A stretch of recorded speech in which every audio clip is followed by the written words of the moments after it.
Ce rassemblement a vu des centaines de femmes de la communauté Atchan battre le pavé et dénoncer une opération qu'elles qualifient de barbare et inhumaine.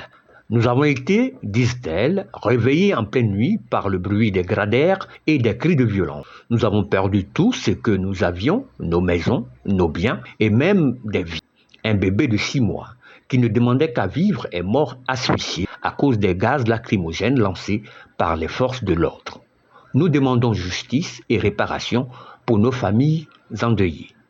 Les femmes Atchan, dans leur entièreté, dénoncent cette opération de démolition sauvage, désordonnée, brutale, inhumaine qu'elles qualifient de barbare, indigne de notre ère et caractéristique de la méchanceté inouïe de leurs auteurs.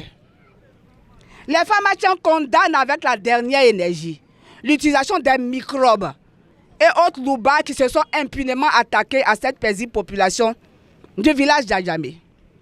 Elles dénoncent l'expropriation sans ménagement des terres de leurs ancêtres d'Abidjan-Adjamé, portant atteinte à l'âme de tout un peuple, de toute une communauté, pour une simple route à péage.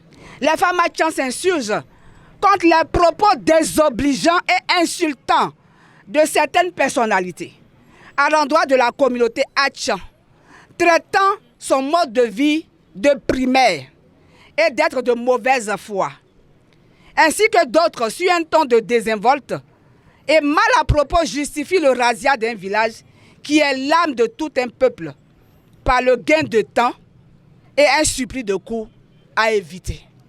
Les femmes Atchan insistent, jamais elles ne cesseront de vivre selon leurs us et coutumes pour faire plaisir à qui que ce soit.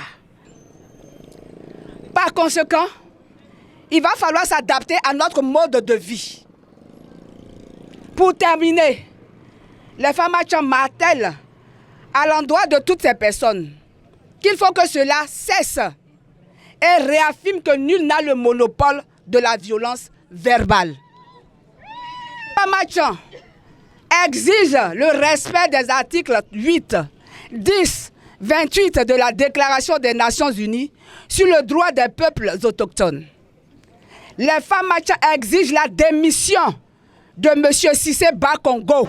Demande au district autonome d'Abidjan de parer au plus pressé en relogeant toutes les victimes de cette démolition.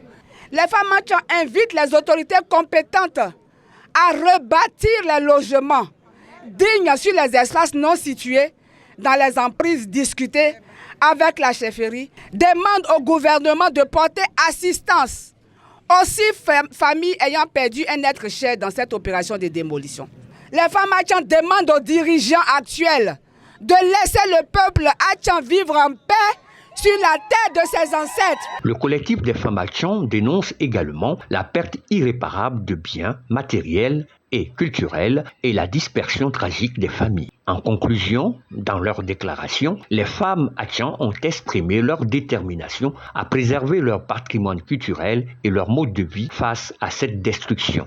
Elles ont appelé à une action immédiate pour reconstruire et restaurer la dignité des victimes. Le collectif rappelle par ailleurs que derrière chaque projet de développement, il y a des vies humaines et des communautés entières dont les droits doivent être respectés. Leur appel à la solidarité et à la justice résonne fort dans cette période difficile en Côte d'Ivoire, marquée par la précarité et la crise du logement. Pour mémoire, les autorités gouvernementales ivoiriennes, poursuivant leurs opérations tous azimuts de destruction des habitations pour cause d'utilité publique, ont mené une opération spéciale le 25 juillet 2024 dernier à Adjamé village, situé en plein cœur de la perle des lagunes, Abidjan, la capitale ivoirienne.